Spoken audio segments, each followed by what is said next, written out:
Hello everybody, we're going to get started in about 20 seconds.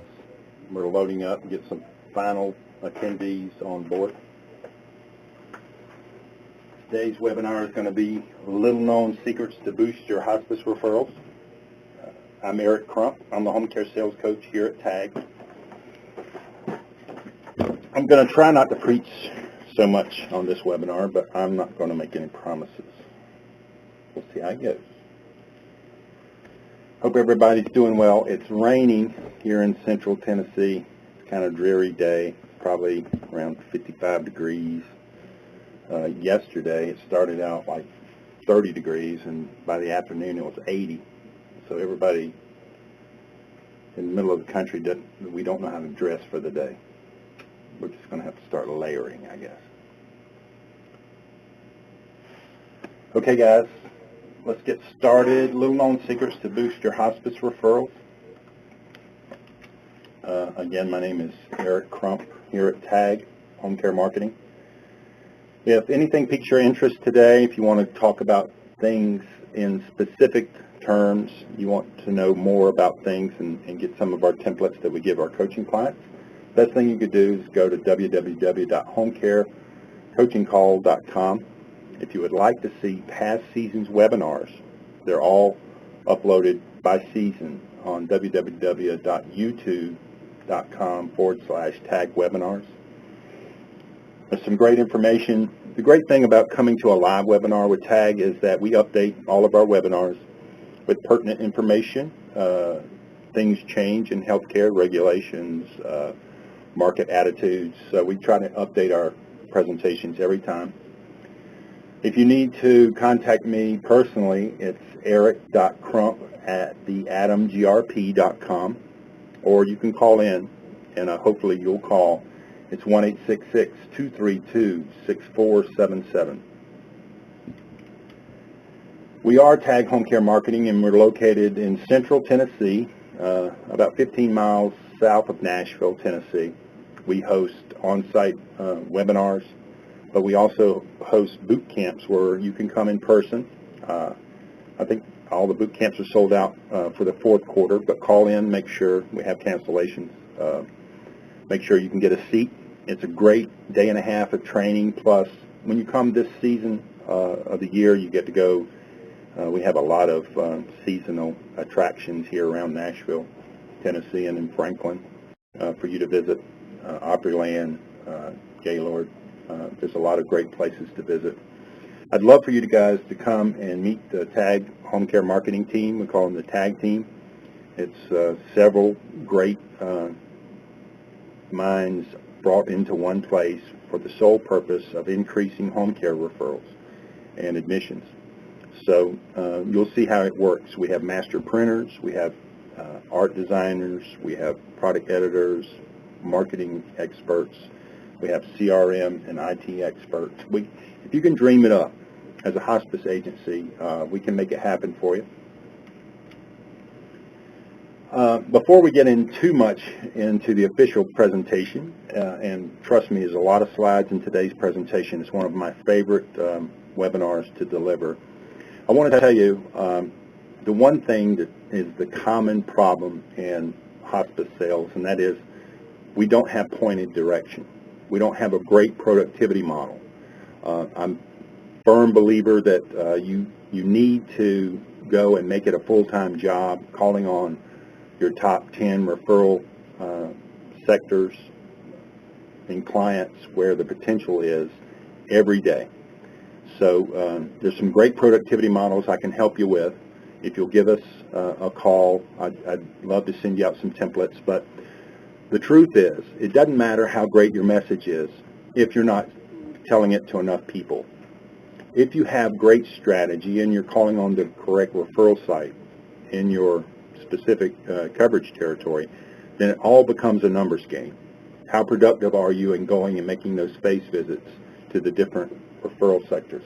So call me. I'd love to talk to you about that. It's one of the newest classes we have here at the boot camps and on-site seminars.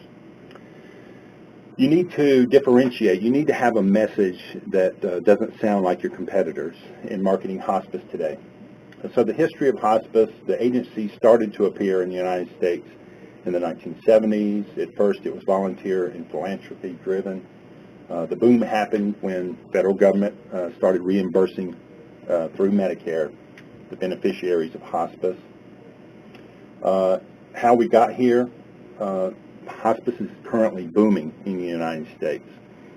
There's a wave of acceptance and understanding that wasn't here 7 or 8 years ago.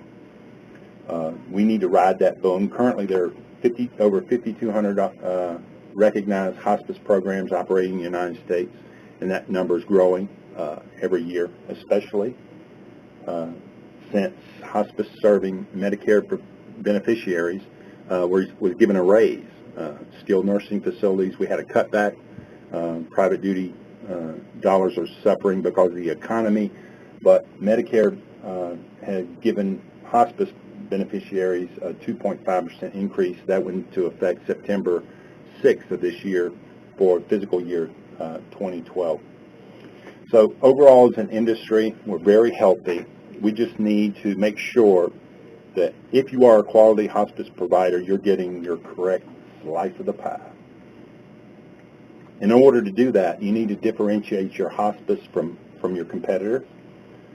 It's very competitive anymore. It used to be about getting the message out. Now it's about differentiating your hospice service from a competing hospice service in the same territory. It's one of the fastest growing for-profit business sectors in healthcare, if not the fastest. And it's essential for agencies to focus now their marketing efforts to increase referrals. It's not the relationship model going out and telling people about hospice services, about living wills, about different options with palliative care. It's about making that differentiating statement.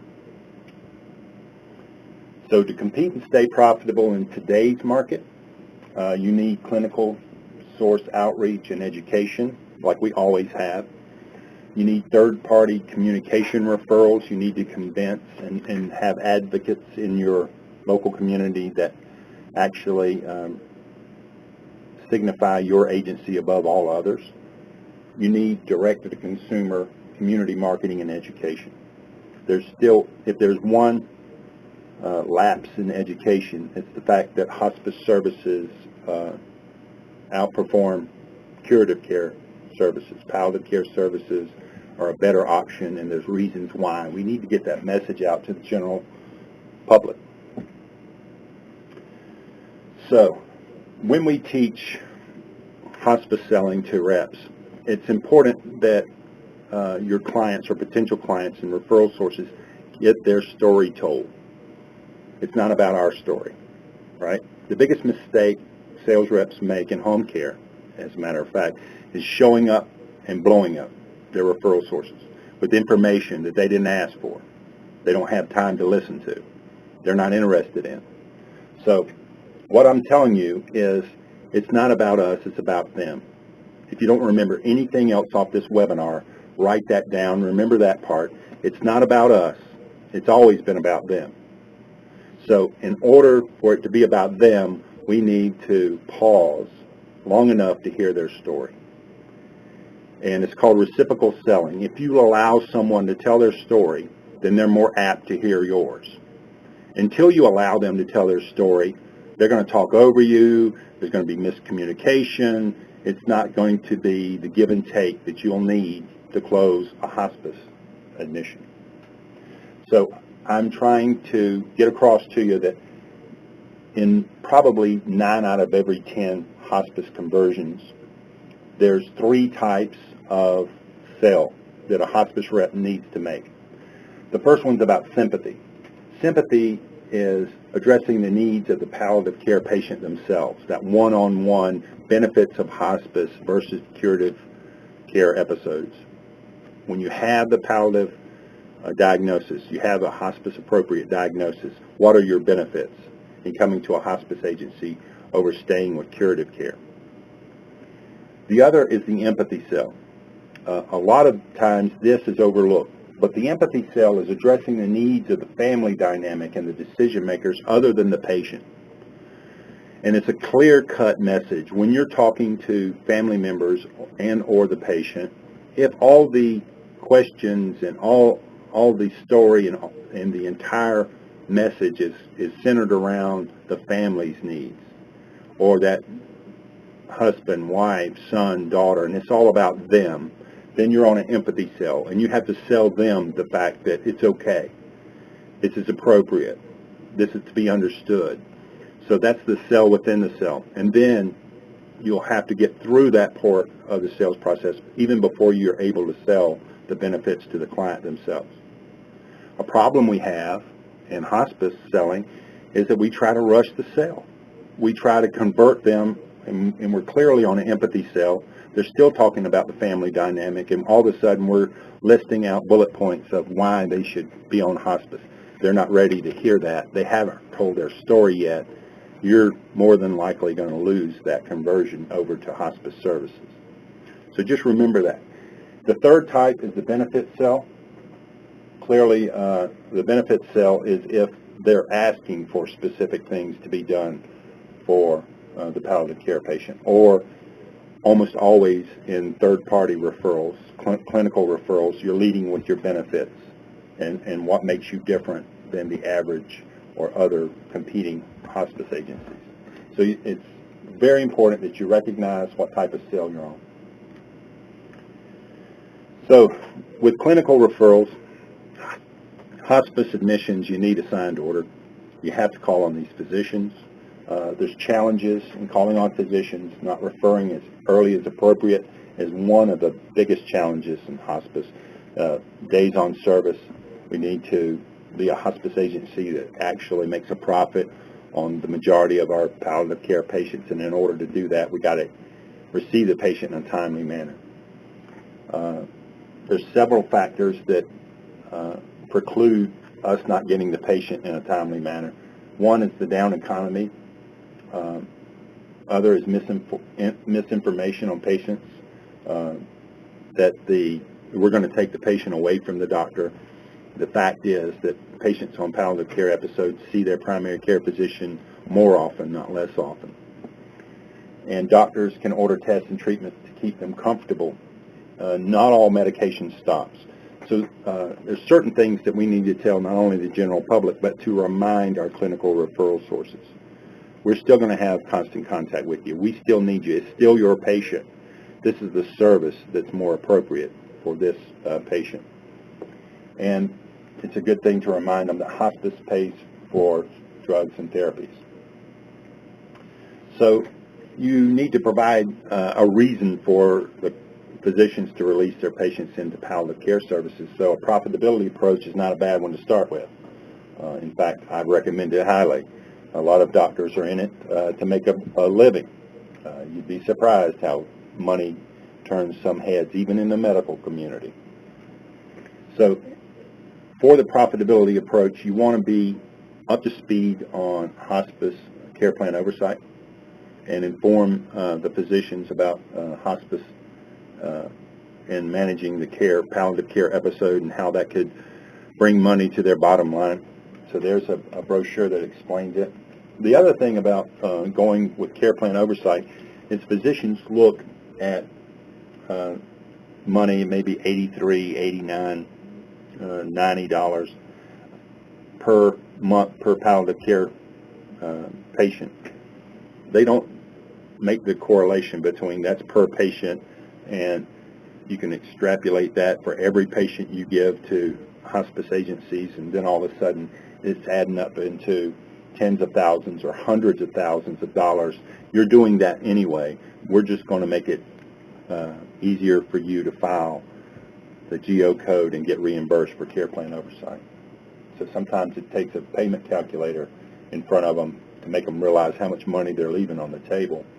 And the other point is they tried it before, and for whatever reason it was rejected. They get a little fearful of it is going to cause an audit or whatever. You just comfortably tell them that it's not as hard as you think to fill out the Form 1500 properly. That one gray line where it's the hospice agency's provider number that needs to go in there. Biggest mistake physicians make is they put their own provider number in that block. So It's a simple fix, and you guys can teach the physician or their billing clerk the correct way to properly file for care plan oversight and make the patient more profitable. Another thing you can provide the physician is an oversight billing guide that becomes part of the palliative care patient's chart, where they can check off blocks where or write in dates where they did certain things during the care plan oversight, and make it handy on the inside of the palliative care patient's chart. It's collateral proof that they spent time on the care plan oversight every month. Here's a physician's guide to face-to-face for hospice. It's one of the new things required for hospice. We have those quick guides. Other challenges with physicians is that most clinicians, and I'm a clinician myself, and I'm guessing that the majority of everybody on this webinar is one as well. We're trained on curative pathways. We're not trained on palliative care episodes. We have to convert over the thought process with physicians because up until the bitter end, we're trying to figure out a way to elevate the health line of each one of our patients. So most physicians' natural response to chronic conditions and acute episodes is to keep a patient on a curative pathway. So the result of that is in 2008, more than a third of all the patients enrolled in hospice were enrolled and stayed a week or less. And it's not just physicians. There's institutions, skilled nursing facilities, long-term care facilities. They are not adequately keying in on the benefits of hospice and the fact that it's not going to cost them money or the money that they think it is, and that there's other options to do. So we're seeing trends of short stays increase. The mean number of days on service in a recent National Institute of Health study was 21.4 days. That's across all diagnoses, all palliative care episodes. And we have to start reaching out to our physicians and getting them to give us the hospice and palliative care patients before they're actively in the dying process. So one of the signature things we need to do as marketers of hospice is we need to remind physicians constantly of appropriate specific hospice indicators. This is our number one collateral sell of 2009. It's probably in second place this year to our home health flip charts. However, this is working with a lot of hospice agencies all over the country because it signifies all 16 end-stage indicators and draws a clinical perspective on when it's appropriate to refer to hospice. So we're not talking in generalities. If I could say the one thing that all home care service sales do that is incorrect is that we call on the most clinically and outcome-driven professionals in the world, U.S. physicians, but we don't bring enough. We don't come with barrels loaded. We don't bring enough clinical information for them to make an outcome-based decision. We come with more superlative, compassion, loving, feeling type information to physicians, and it doesn't even register with them, nor can we differentiate our agency that way. So Guidelines for Hospice Submission, very great book to have. If you'll call us, and I'll give you the information at the end, we'll send you out a free sample. You can look it over. And to really work a good productivity model, you need to go after patient profile marketing. In other words, you need to go disease-specific in your marketing attempts. You can't talk about the same patient profile on every visit to the same physician. And trust me when I tell you, you have to call on the same physicians over and over and over, the same referral sites over and over and over, because we have a limited service territory. So you need to make those contacts pay off. You need to differentiate yourselves by the guy or lady that just left who was marketing hospice, who used all the superlative language as if, heavenly clouds of joy and baby powders from God's going to fall down, and we're going to take care of your patients, and they're going to, drift off into the never-ending sleep. That's not a sales call to a clinician. A sales call to a clinician is the end-stage indicators for Parkinson's disease, and they have 3 Parkinson's disease patients that would be applicable to, or cancer patients. In other words, you draw the picture so defined that instead of general hospice services that you're selling on any sales call, you're selling a specific service to a specific patient profile. You will find that you will get a lot more business going that specific. And here's what you can do. You can use these disease or condition-specific flyers that have the end-stage indicators built into the cell and what your hospice agency can do. It's no secret we're a marketing firm that we create our own material, and we do that for a reason, because all this is customized to your agency. We can make it look, feel, say whatever you want it to. That's what the tag team's here for, is to help you put out your specific message. Another challenge with physicians, they're not convinced your hospice services benefit their patients. In other words, what's the patient going to get with hospice services that I can't provide them now? And there's 2 sides to that coin. One side is that doctors are reluctant to talk about hospice. It's not in their wheelhouse. In 2009, half the patients with stage 4 cancer said the physician never mentioned the option of hospice to them. We need to do extensive benefit selling to physicians, and also we must remind physicians that referring to hospice is a sound, evidence-based decision, not an emotional decision. You're never going to sell to these clinicians and physicians based on emotional decisions. That's not the way we should be out there representing our agency. We have to assist the physicians with the much-needed counseling service. In other words, make an offer. Come up with a hospice consultation card that the physician can actually pass out to qualifying families, and divert the conversation that they're not comfortable having over to us, and we're the experts in having that conversation with family members. Sometimes it's as simple as opening the door to, you don't have to have this consultation with the family. Contact us, or give them this consultation card or flyer.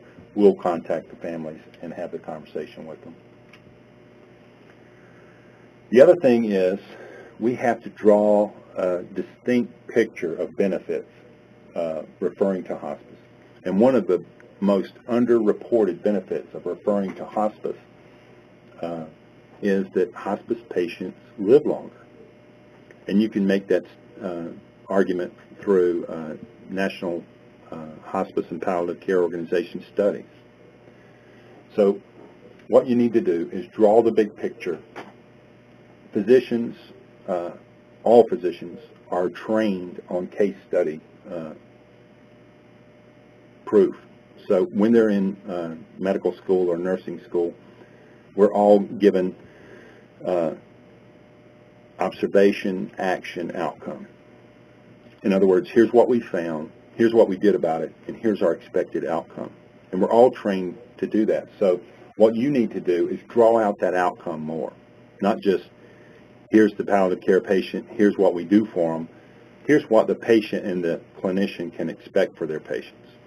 And you can go disease-specific case studies, like how does hospice affect an end-stage, stage 4 dementia or Alzheimer's patient? Or how does it help a 3-time comorbidity readmission into the hospital? Is another episode of home care appropriate? No. It's a palliative care episode. So you draw the distinction with specific case study brochures, and we can help you out with those. Increasing hospice referrals from third-party community referrals. Very important. So here's some underutilized hospice services. We tend to gravitate toward geriatric patients, but I want to put up some slides on other market areas that actually are underserved by hospice. One is Children's Hospice Services. National Hospice and Palliative Care Organization, just this past, well, it's almost a year ago now, they released the CHIPS standards for pediatric palliative care. You can go into your local community and your hospitals and in the general community and be an advocate of this service. Same thing with National Prison Hospice Association. That's their website, www.npha.org. It's a very underserved market, very well reimbursed market. It promotes hospice care for terminally ill prisoners. It assists corrections and hospice professionals to develop high quality care models. Some of these palliative care prisoners can be released to home with hospice care.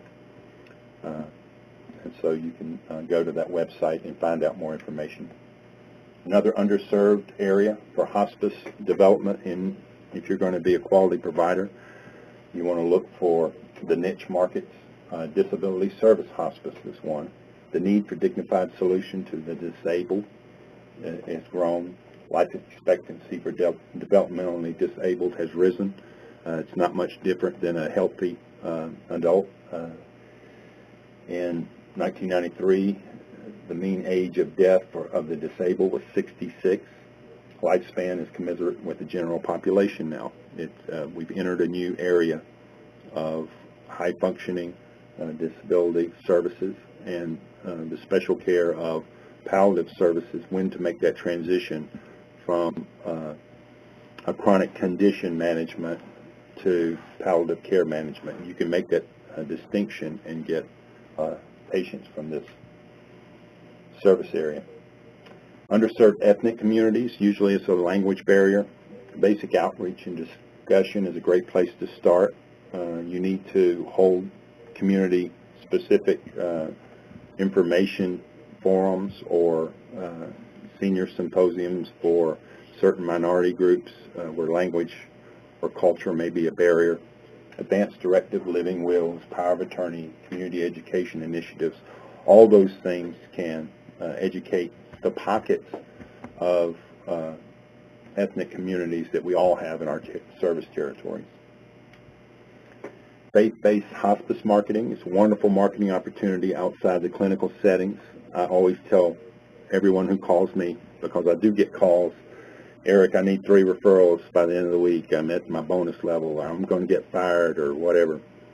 I always tell them the same thing. If someone's going to shoot my dog, if I didn't bring in 3 referrals, it doesn't matter, private duty, and skilled nursing, or hospice, I would go to every church secretary in my territory, and I would make my services known. I would ingratiate myself. I would use a really good sales approach and make sure that those secretaries who know the comings and goings of everybody in the congregation knew of my services.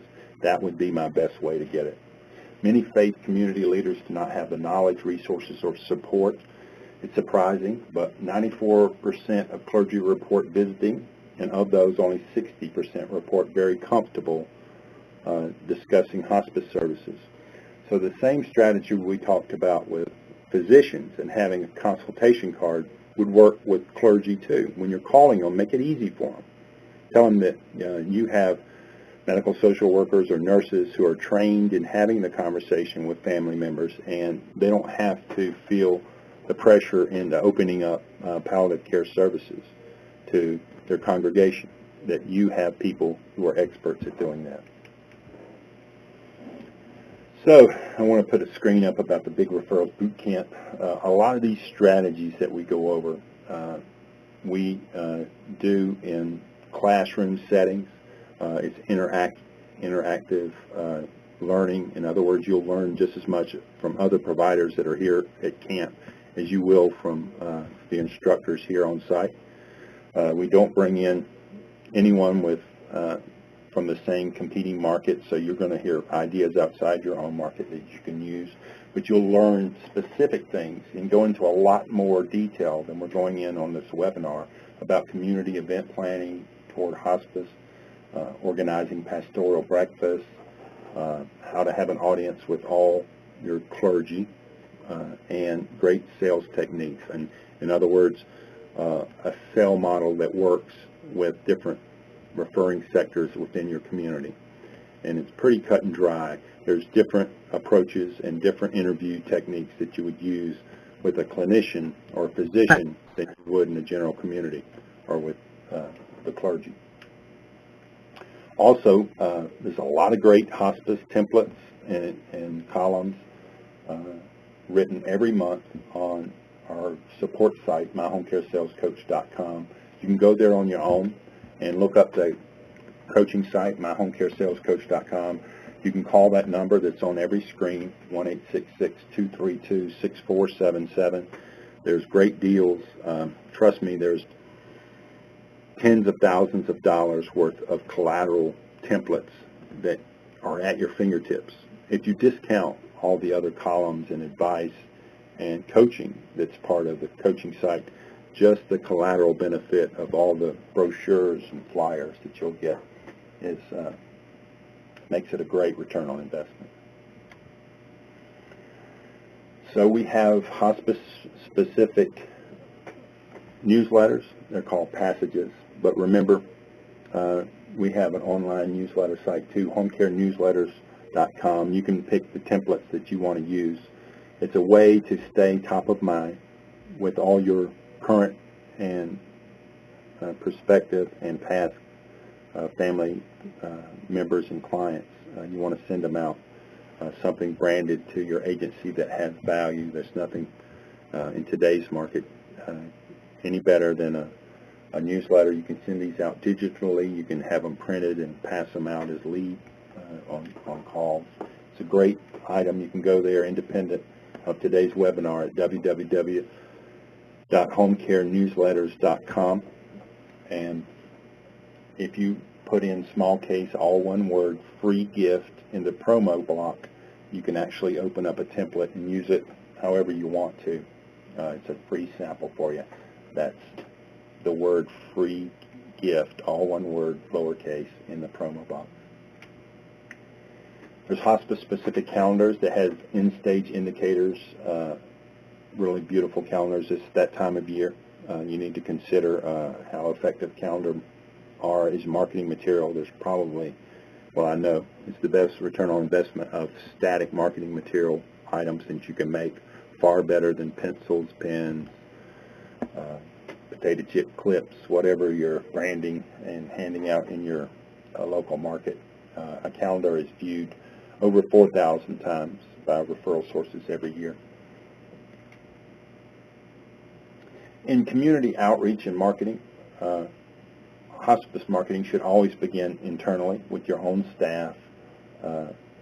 It's all about your story and efforts in the community and transitioning the personal story of your agency into leading the family members and clinicians to telling you the story of their needs and their specific, that's how to get the reciprocal sales cycle started. And you start with your staff and your volunteers. And volunteers in hospice, they need to be advocates out in the community. You need to brand yourself very thoroughly, so you treat them like gold. Have special luncheons, run ideas by them, have a advocacy group made up of your volunteers.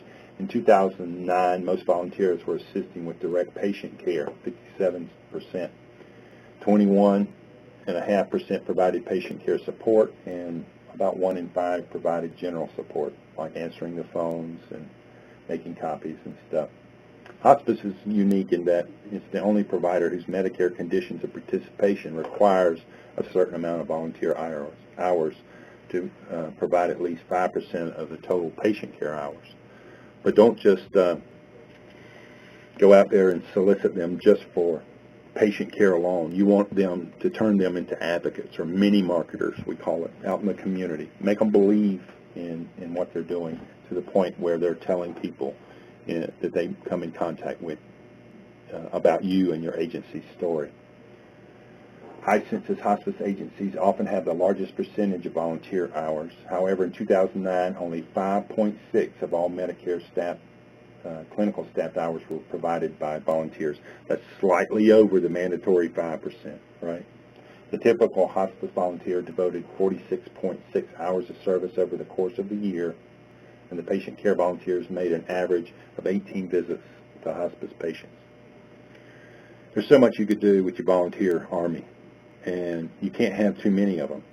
And in all honesty, if you make advocates of these volunteers, they'll want to do these services.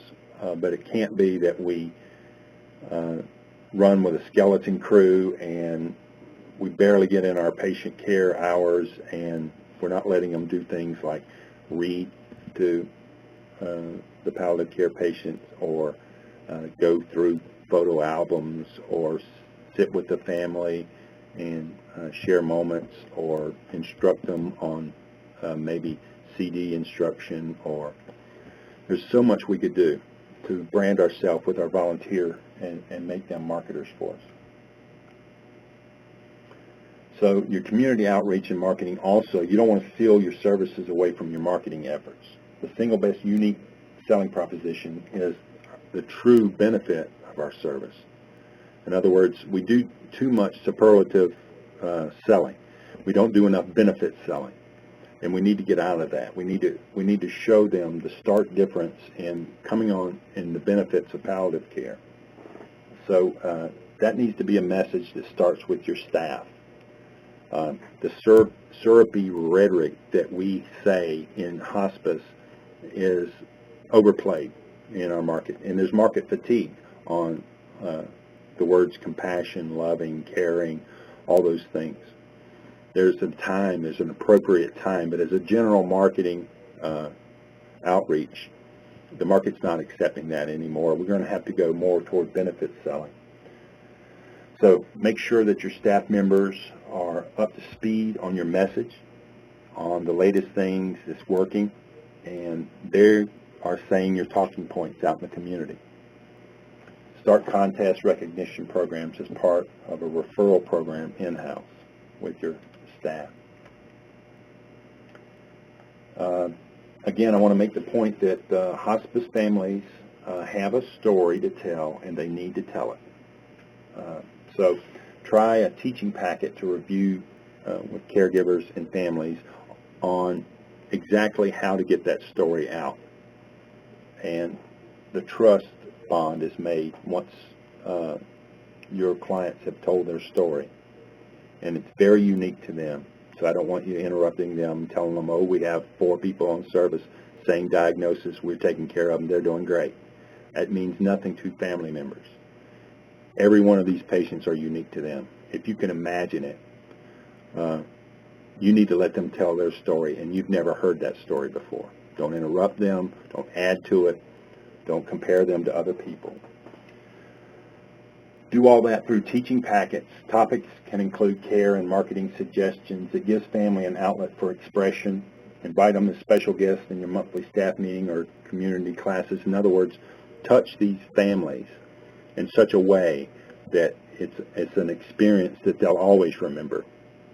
I am personally touched by a hospice agency in High Point, North Carolina, who did exactly that. I'll always be an advocate for that agency. They made me an advocate through their service. That's the goal of all hospice agencies in your local community. Now we'll talk about general community marketing.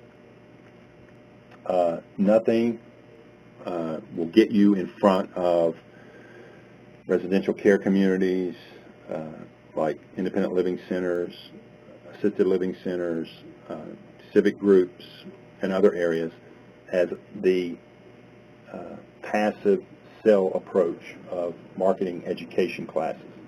Not specific to palliative care, although you're going to lead them into a palliative care episode. So we have the Health Matters Education Series all done. You want to host senior events at little or no cost, and we can help you do that. But all these senior luncheons, quarterly pastoral breakfasts, all-day senior seminars, you want them to be patient profile specific. In other words, you want to have a seminar about memory care, Alzheimer's, Parkinson's, dementia. You want to have a seminar about oncology. You want to have a seminar about end-stage renal. You want to have a seminar about COPD. You want to have a seminar about cardiopulmonary. Again, that goes along with your marketing strategy of painting the picture of a patient profile who's appropriate for hospice admission. Because when we talk in generalities, we sound like everybody else out there marketing. When we can specifically paint a picture of a patient profile to the point that it's undeniable when they qualify for palliative care services, that's what's going to win us the business. And you can do these through event planning, bring in experts, and by the way, these experts are great third-party referral sources themselves. So you can bring in seniors in luncheon campaigns, package luncheon campaigns. You invite them all to the postcards. We have tremendous amount of turnaround, especially with seniors. If you can pick the one or two restaurants in your current service area that the seniors populate anyway, we can develop a senior lunching program where we mail out to the seniors and you get your message out about this disease-specific or condition-specific populations while they're attending your lunch. I want to tell you that a lot of the templates that you've seen on today's webinar can be found in PowerPlays. In fact, the one template that was up on the screen and we went over just briefly about disease-specific benefits, there's two great new templates in the PowerPlays. The little CD on the side, that's full of flyers, brochures, coaching articles, and approaches for hospice agencies. Two of the brand new flyers that we put up are, first of all, we have disease-specific hospice flyers, and it'll set you on the path of going in that direction, going after patient profiling and going after specific patients. But the benefit flyers, new hospice benefit flyers that are on that CD of the PowerPlays, one of them is telling the story of how quality of life is increased with palliative care services over curative care services. In other words, the satisfaction, the HCAP, if you would, of hospice home health is there in a new benefit flyer on that CD. The other thing is the longevity of specific diagnosis. The new National Hospice and Palliative Care Organization study that tracks disease-specific length of service and longevity draws the picture that palliative care patients live on average over 24 days longer across all diagnoses than curative care patients, just because of the alleviation of pain and the attention to detail of symptoms. So that alone should sell a lot of your physicians in your local service area. You're telling them two things. You're telling them that hospice patients, palliative care patients live longer, and you're telling them hospice patients, palliative care patients have a better quality of life during a palliative care episode. What more can a clinician hope for their patient? All that is in the new 2012 PowerPlays book. We sell those online every day. A couple came in this morning for $197. We cut the price from last year. It was $247 for PowerPlays 2011. But to be honest, we want it in your hands. So today, and today only, by attending this long-winded presentation on hospice referrals, you can get that for $97. All you got to do is call in to 1-866-232-6477 and just buy it today. It will be shipped out in a matter of this afternoon. They're stacked up in the back waiting to go out. When you open up, and it's money back guarantee, when you open up the book and you take out your CD and you put it in the computer and you see all the templates that you purchased for $97, you're going to be a hero in your hospice agency. You're going to open up so many new avenues with the strategies and templates that you find in PowerPlays. It's really going to make a distinct difference. Also, we're going to give you 25% off anything you saw today, except online subscription to the newsletter site and the coaching site. However, you call in 1-866-232-6477. We'll give you a less than half price deal on the coaching. If you buy a year's membership in the coaching, it's going to be pennies a day. So if you act now or within 2 weeks of this webinar, all you have to do is mention that you attended the Little Known Secrets to Boost Your Hospice Referrals webinar. You get automatic 25% out, 25% off. You get free hospice coaching call by emailing me or go to www.homecarecoachingcall.com. We can talk about that productivity model. I can actually send you out template samples of some of these other items we talked about. The world is wide open with hospice sales and differentiating yourself from your competitors if you give up on the fact that you can sell superlatives like compassion and love, and you go to your clinicians with benefits and outcomes. So it's a wide open slate. I'm going to leave this up while I answer a couple of questions that came in during the webinar, and we will answer all your questions that are appropriate live at the end of our webinars. However, if you write a question and it didn't get answered on the webinar, it'll get answered through email if you just type in your email address. So Eric, I really didn't get to look at those benefit flyers you were talking about. If you email me, eric.crump@theatomgroup.com, I will show you what they are and show you why they're so effective in going out and making your case with palliative care patients. The fact that and there's several disease-specific ones listed in the National Palliative Hospice and Palliative Care Organization study. That study was in 2007. It's still applicable now, about living longer and also about the quality of life. There's a new quality of death quotient that's being developed by the National Hospice and Palliative Care Organization and some other organizations too, talking about the satisfaction quotient of a palliative care episode. And they're having some great results. There's a lot of updated material I can lead you to also on that. Good question. Here's another one. If you were a startup hospice, what's the one thing you would implement first? Well, you would have a great opportunity as a startup hospice agency because you could do it a different way. You have a new message, you're a new agency. So I would steer clear of the compassion, love, sell, even though there's a place for that. When we're talking to families and we're talking to patients, of course, there's a place for that.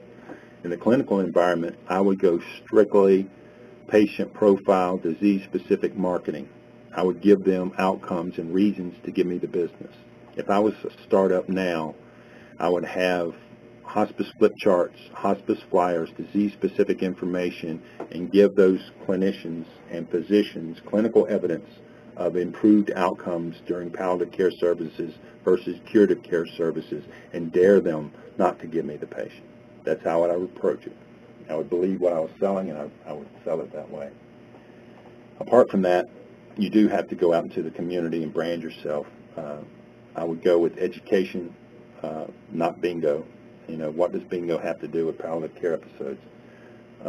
So you go with health, senior-specific education classes, team up with every advocate that you can out in the community, every influencer of seniors in the community, and there's a lot of them, and get your message out that way.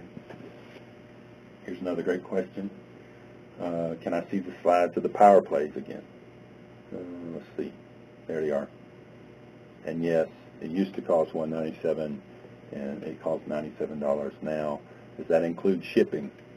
I think shipping would add another $8 to it. So You could get that today. It's probably going to total $107 or something like that. Money back guarantee. You're not going to lose anything. Trust me, once you open it up and read the first few sections, you're going to fall in love with it. Here's another question. Do we have any other books on selling? We do. If you call in to Reba, Cindy, or Brian at 1-866-232-6477, we have other marketing material that we can send out. We have some great stuff you can put in your CD or give your sales reps to really get them on their game. Here's a question. How effective is physician marketing, and what do you recommend?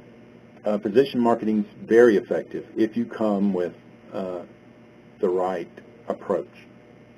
First of all, you have to recognize it's their patient. They're releasing their patient to our care, but that doesn't mean it's not their patient anymore. It's always their patient. So you have to draw the picture of here's how much contact you're going to have with this patient and their family during a palliative care episode. In fact, we're going to promise that you'll have more contact with the patient than if they were on curative care episode. And here's the benefits. Here's when it's appropriate. Here's our results in the national studies. But calling on the physicians, you have to, because they're the ones that sign the orders, right? So it can't all be community-driven. There's a lot of physicians who really believe in hospice. Hospice has got a great story here in America. You can use that story to get in through your gatekeepers, but once you hit that physician, remember, all physicians are sold on discovery, action, outcome. In other words, here's what we found, here's what we'll do about it, and here's the expected outcome or benefit to you and your patients. You have to sell in that triangulated approach with physician. But physician marketing, I'm going to just run back up here and show you at the very start one of the products we talked about. It's the number one seller of all our hospice. Is this one right here is the length of life of benefits of referring to hospice and quality of life flyers. Email me, I'll send you a look at that. That's if you're not marketing disease-specific recognized indicators, the 16 end-stage indicators to physicians, then you're not fully informing them. These pocket guides are very popular. Again, I'll say last year they were our number one seller, and they're probably our second best seller in collateral material this year because it paints the picture in a clinical terminology of when it's appropriate to release a patient to palliative care. Without these, and it's a lot of technical information in these flip charts, you're leaving it up to the physician to remember about hospice services and then remember the specific indicators, like stage 7 dementia for palliative care is appropriate for Parkinson's and Alzheimer's patients. But are you sure that the physician's up to date on the signs and symptoms of stage 7 dementia or stage 4 cancer or other indicators for end-stage renal? I mean, there's 16 of them, and you're going to draw out the specific patient profile. And some of these hospice specialty care flyers are in with the power plays. You'll hit the ground running because that you're getting them, and you can print off 1 million of them for $97. So that's a good question, but yes, you have to call on the physicians. You can't give up on them just because it's hard to get their attention anymore. It's hard to get their attention because we're blowing them up with all these cookies and candies and heavenly clouds of joy marketing techniques with all your competitors. Trust me, you get in front of a physician with one of these flip charts and you can actually describe a patient profile that they actually have on service, you're going to get through to them. You keep going with we love our patients like we love our grandma's routine, and the physicians are going to scurry to the other room. They got other stuff to do. They heard that twice yesterday. All right. You missed part of the presentations. Will we have access to the slides later? Yes, you will. Nick Bastano, you'll get an email from Nick. He's really good about giving you guys access to all the slides and the audio from our webinars. It takes us about a day to get all that stuff loaded. Got some friends sending me private messages telling me great job. You know, I love you guys out there doing what you do. Hospice is a very special place with me personally, and I just want to salute all you providers and all you do for your patients on a day in, day out basis. And really, truly, all TAG's trying to do is help you take care of more and more patients and stay solvent in today's home care sales environment. It's very rough when you're getting one or two competitors every month joining the fray. Just stay ahead of it, ahead of the curve, and market in such a way to get the local service area's attention. So thank you guys. You do a great job. It's all about you. It's not about us. But if we can help you out, I'm going to leave my contact information up on this slide, up for about the next 10 minutes. Give us a call, schedule a coaching call, call in if you'd like to see samples of anything you saw today. Thank you guys. Have a great Thanksgiving. I look forward to talking to you on the 29th. Bye.